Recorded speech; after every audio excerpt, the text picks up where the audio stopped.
Question number 16. If the water content of a fully saturated soil mass is 100%, then void ratio of the sample is fully saturated S is equal to 1, water content 100% है, मतलब 1 है, fraction में लेंगे तो void ratio पूछ रखा है, इसके लिए फॉर्मूला लगेंगे SE is equal to WG। S 1 हो गया, वाटर कंटेंट भी 1 हो गया, therefore void ratio is equal to specific gravity, B option. ये इस फॉर्मूले को याद करने के लिए ट्रिक है वीरेंद्र सहवाग, क्योंकि एस ही Sehwag. Next question, question number 17। If the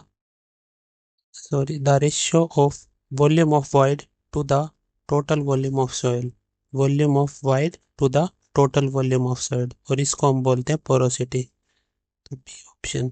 और void रेशियो और पोरोसिटी में क्या फर्क है? void रेशियो है वॉल्यूम ऑफ void का ratio with respect to volume of solid का रेशियो, जबकि पोरोसिटी टोटल वॉल्यूम का है।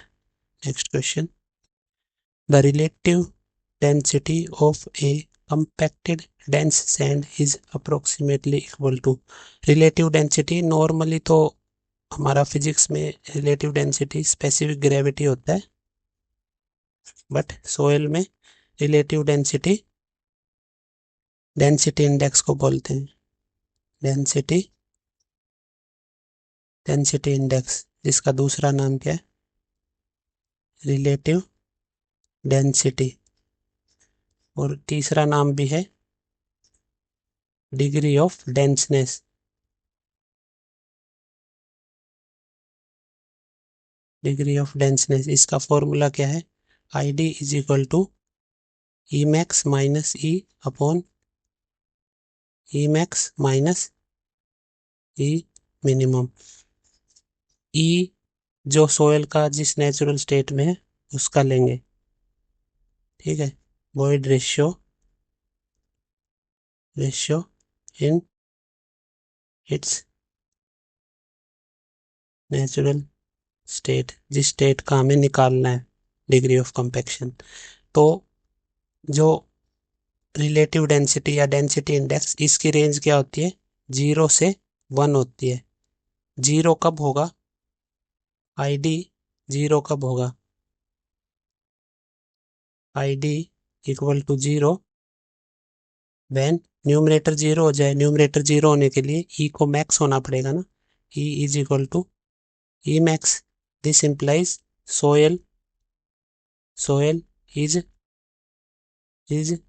इन इट्स लूजेस्ट स्टेट, क्योंकि void ratio maximum void maximum है, लूजेस्ट स्टेट।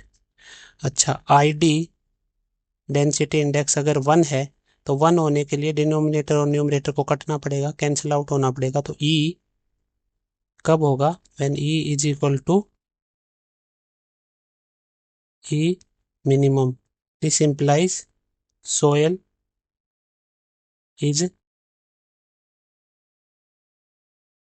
इन इट्स डेंसेस्ट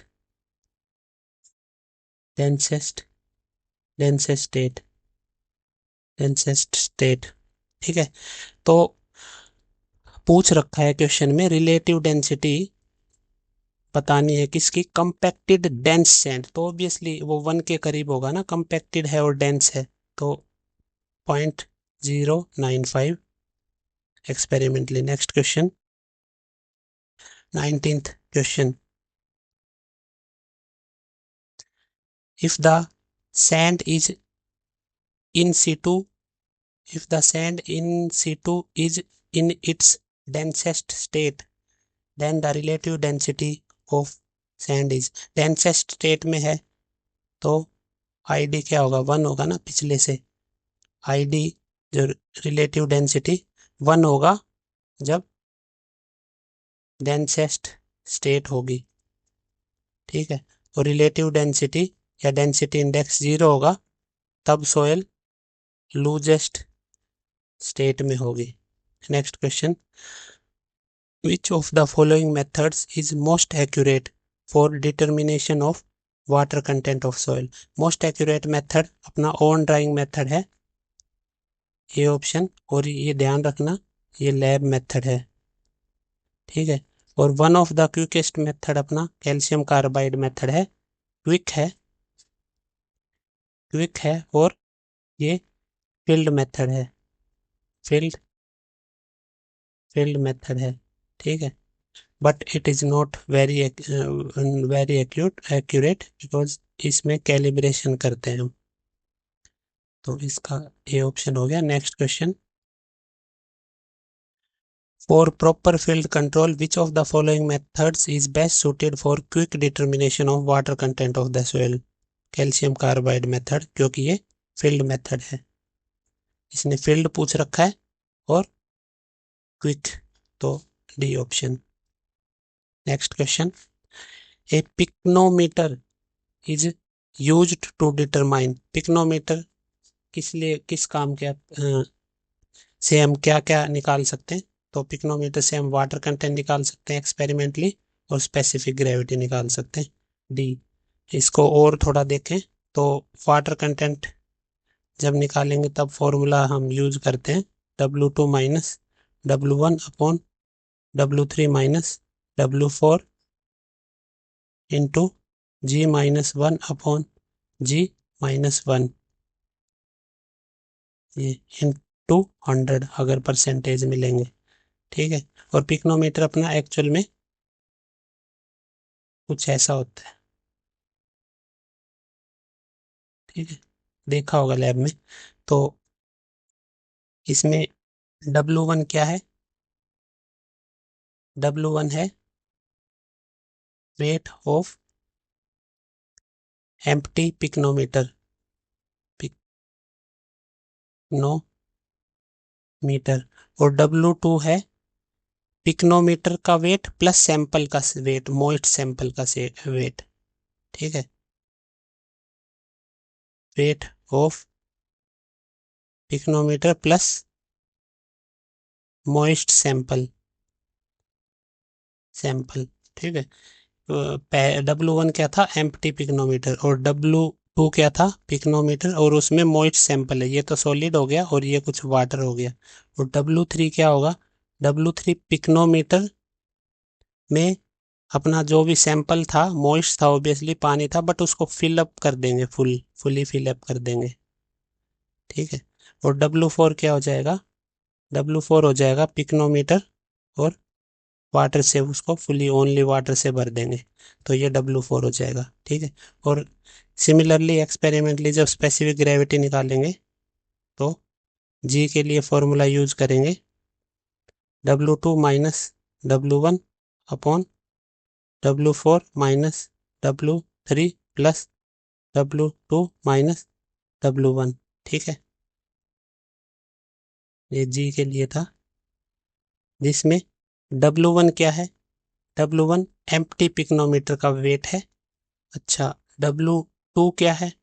W2 पिक्नोमीटर और ओवन ड्राइड सैंपल लेंगे ना, तो इसका वेट है, इसमें पानी बिल्कुल नहीं है।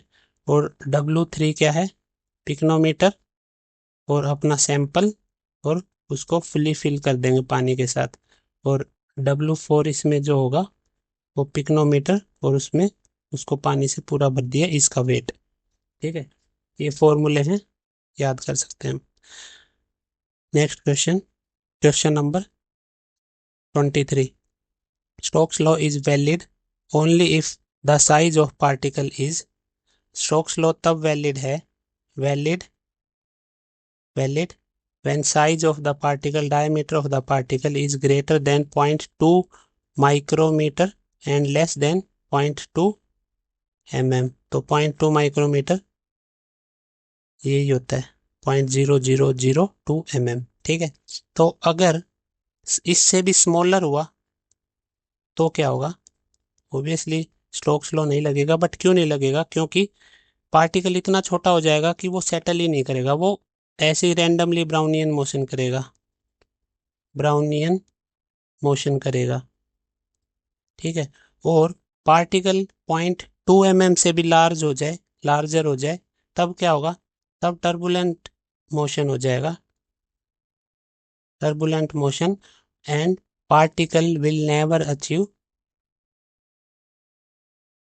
terminal velocity during its settling and not achieves terminal velocity as it settles। ठीक है, तो इसका C option. Next question 24, question number 24, in hydrometer analysis of soil mass. तो हाइड्रोमीटर एनालिसिस के बारे में क्वेश्चन है। तो हमें पता है कि जब ग्रेन साइज एनालिसिस करते हैं तो उसके लिए कोर्स ग्रेन जब होता है, कोर्स ग्रेन होता है तो उसके लिए स्टील साइज एनालिसिस करते हैं, और जब फाइन ग्रेन पार्टिकल होते हैं तो उसके लिए क्या करते हैं, सेडिमेंटेशन एनालिसिस करते हैं। सेडिमेंटेशन एनालिसिस करते हैं। सेडिमेंटेशन एनालिसिस को करने के तरीके, एक तो हाइड्रोमीटर मेथड होता है, हाइड्रोमीटर मेथड होता है, दूसरा पिपेट मेथड होता है, पिपेट मेथड होता है। ठीक है, पिपेट अपनी तुमने देखा होगा केमिस्ट्री लैब में, कुछ ऐसे होती है, और हाइड्रोमीटर अपना होता है कुछ ऐसा, देखा होगा। मिल्क की प्योरिटी भी चेक होती है। हाइड्रोमीटर पे जो रीडिंग होगी वो 0.0095, 0.090, 1.005, 1.010। ठीक है, तो इसमें खास बात है, नीचे जाने पर रीडिंग क्या हो रही है, रीडिंग इंक्रीज हो रही है। ठीक है, तो नीचे जाने पर रीडिंग इंक्रीज हो रही है हाइड्रोमीटर में, याद रखना। जब इस हाइड्रोमीटर को किसी फ्लूइड में हम डुबा देंगे तो हाइड्रोमीटर ऐसे फ्लोट करेगा ना, तो जितना ज्यादा डेंसर फ्लूइड होगा उतना ज्यादा फ्लोट करेगा, उतना कम डूबेगा। कम डूबेगा मतलब रीडिंग ज्यादा आएगी। कम डूब रहा है तो रीडिंग ज्यादा आ रही है, क्योंकि नीचे जाने पर रीडिंग बढ़ रही है। तो ठीक है, देख लेते हैं। हाँ, हाँ, डेंसर डेंसर फ्लूइड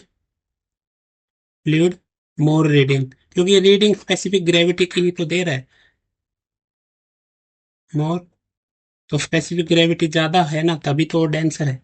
और less denser, less dense fluid मतलब लेस रीडिंग।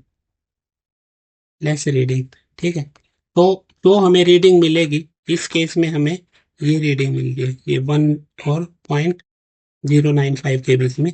तो ये रीडिंग हमें मेजर करी। ठीक है, बट एक्चुअल रीडिंग कुछ और होगी, क्योंकि उसमें करेक्शन लगाना पड़ेगा ना इस रीडिंग में। तो तीन टाइप के करेक्शन होंगे, तीन टाइप के करेक्शन सप्लाई करेंगे। ठीक है, पहला करेक्शन होगा temperature correction, temperature temperature correction. Generally hydrometer इसको इस एक्सपेरिमेंट में, सेडिमेंटेशन एनालिसिस में, जब हाइड्रोमीटर को हम कैलिब्रेट करते हैं, ठीक है, कौन सी रीडिंग के कोरस्पॉन्डिंग क्या डेंसिटी, ये सब रीडिंग जब कैलिब्रेट करते हैं तो वो जनरली 27 डिग्री सेल्सियस पे करते हैं। तो अगर temperature greater than 20 degree Celsius होगा तो तो डेंसिटी क्या होगी, मोर डेंस, सॉरी, लेस डेंस होगा ना, क्योंकि ज्यादा टेम्परेचर पे एक्सपेंड करेंगे ना चीजें। तो लेस डेंसर, तो कम डेंसर है, तो रीडिंग क्या आएगी, reading will be less lesser than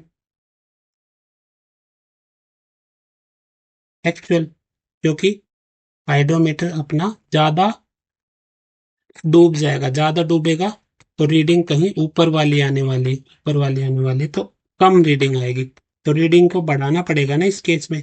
तो इस केस में जो करेक्शन अप्लाई करेंगे, टेम्परेचर करेक्शन, वो होगा पॉजिटिव। वहीं सिमिलरली अगर temperature less than 20 degree Celsius है तो सिमिलरली कह सकते हैं कि करेक्शन जो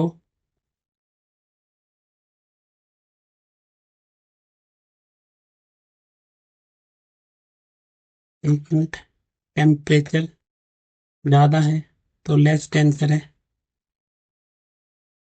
तो reading will be lesser than actual. ठीक है, सही है। और अगर, हाँ ठीक है, अगर T less than 20 degree Celsius होगा, इसको भी कर लेते हैं ताकि डाउट ना हो।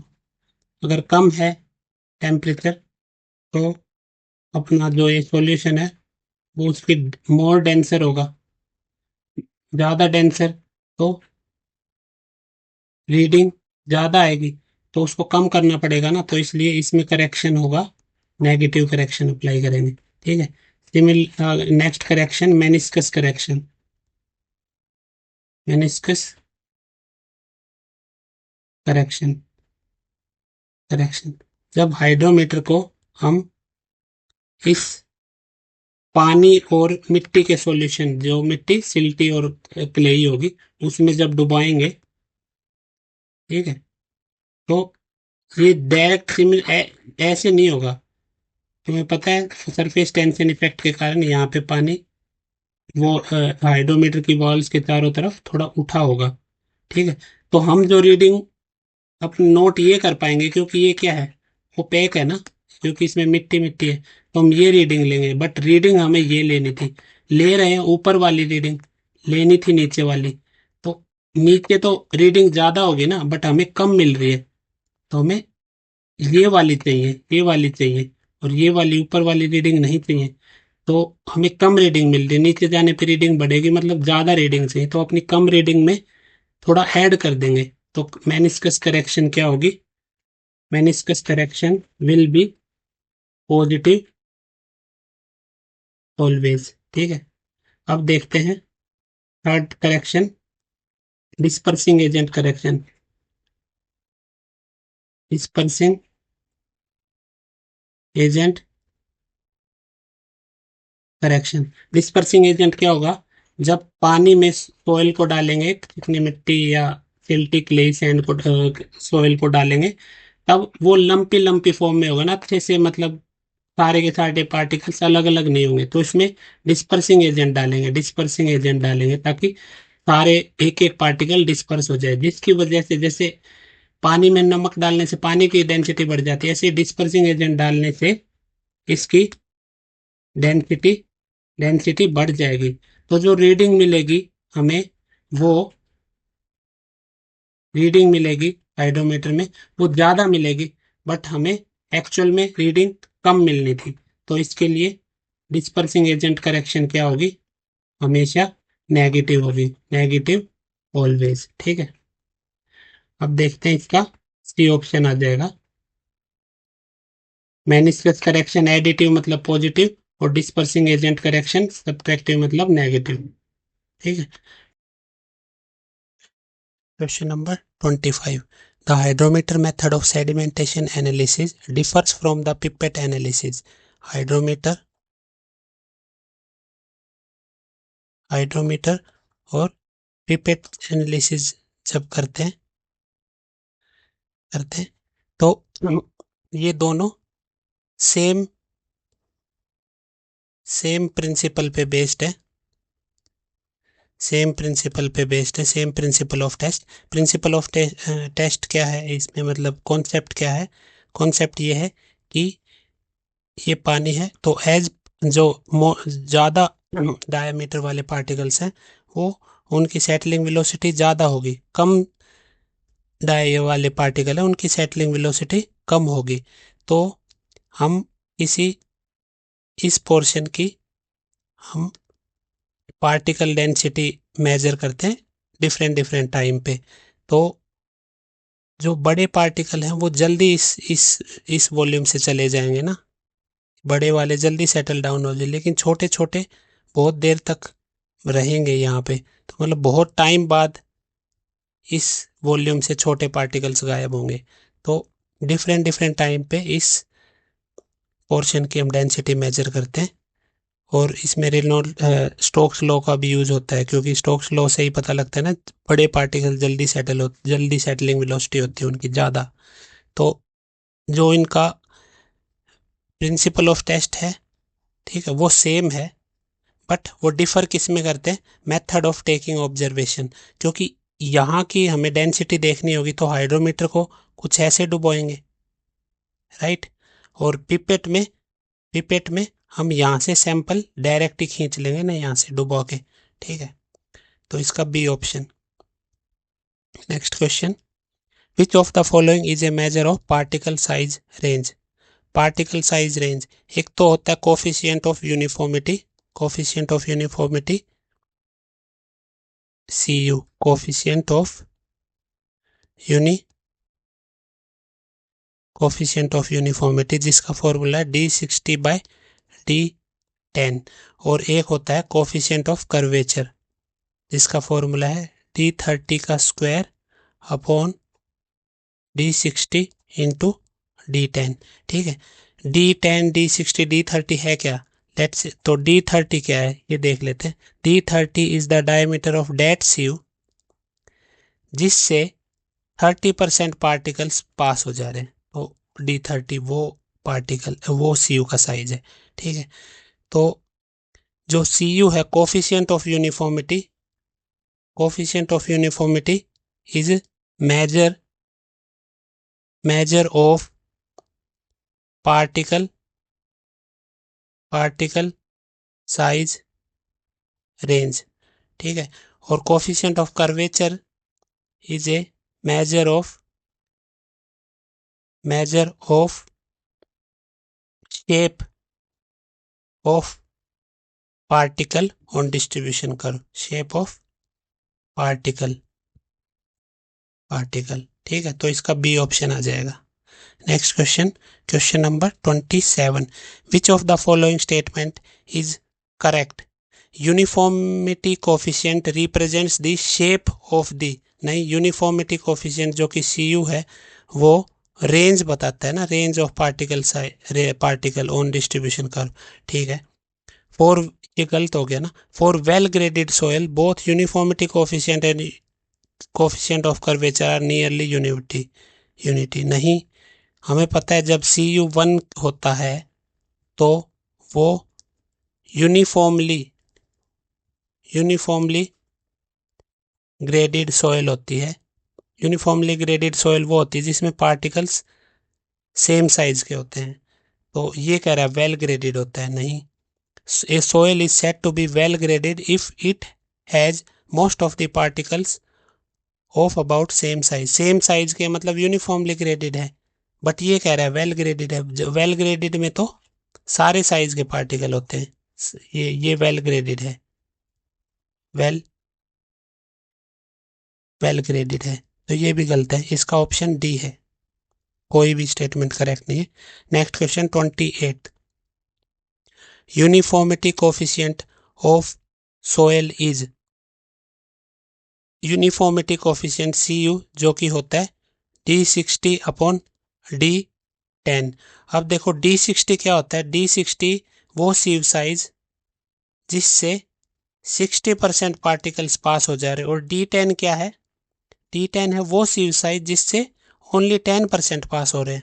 तो ऑब्वियसली जिससे ज़्यादा पार्टिकल्स पास हो रहे हैं तो वो बड़ी सीव होगी ना, तो इसलिए D60 बड़ा ही होगा ना D10 से। बट इक्वल कब होगा, इक्वल भी होगा, इक्वल तब होगा जब uniformly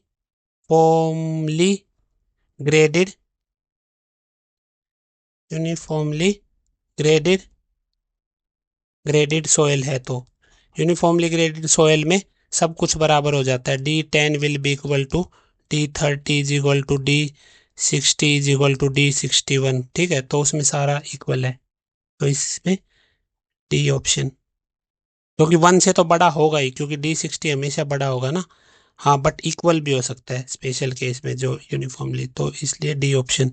next question, question number 29, according to Atterberg the soil is said to be of medium plasticity, तो इसके लिए टेबल देखनी पड़ेगी, प्लास्टिसिटी इंडेक्स वर्सेस कंसिस्टेंसी। ठीक है, आईपी अगर प्लास्टिसिटी इंडेक्स 0 होगा तो कंसिस्टेंसी होगी नॉन प्लास्टिक। ठीक है, 0 से 7 के बीच में होगी लो प्लास्टिक, और 7 to 17 होगी, ऊपर वाला एक्चुअल में लेस देन 17 होगा, सॉरी 7, और 7 से 17 होगी मीडियम प्लास्टिक, और ग्रेटर देन 17 होगी highly plastic. Next question, question number 30, if the natural water content of soil mass lies between liquid limit and plastic limit, इनके बीच में नेचुरल वाटर कंटेंट लाई करता है, तो स्टेट क्या होगी? तो कंसिस्टेंसी कर्व देखा है हमने, कुछ ऐसा होता है, ये होती है श्रिंकेज लिमिट जिसमें मैक्सिमम लिमिट वाटर कंटेंट की, मतलब श्रिंकेज लिमिट वो मैक्सिमम लिमिट होती है वाटर कंटेंट की जिस पे सोयल जस्ट सैचुरेटेड हो जाए। अच्छा, प्लास्टिक लिमिट 3 mm थ्रेड वाला, और ये लिक्विड लिमिट। ठीक है, कैसे ग्रांडे एपरेटस यूज होता है जिसमें।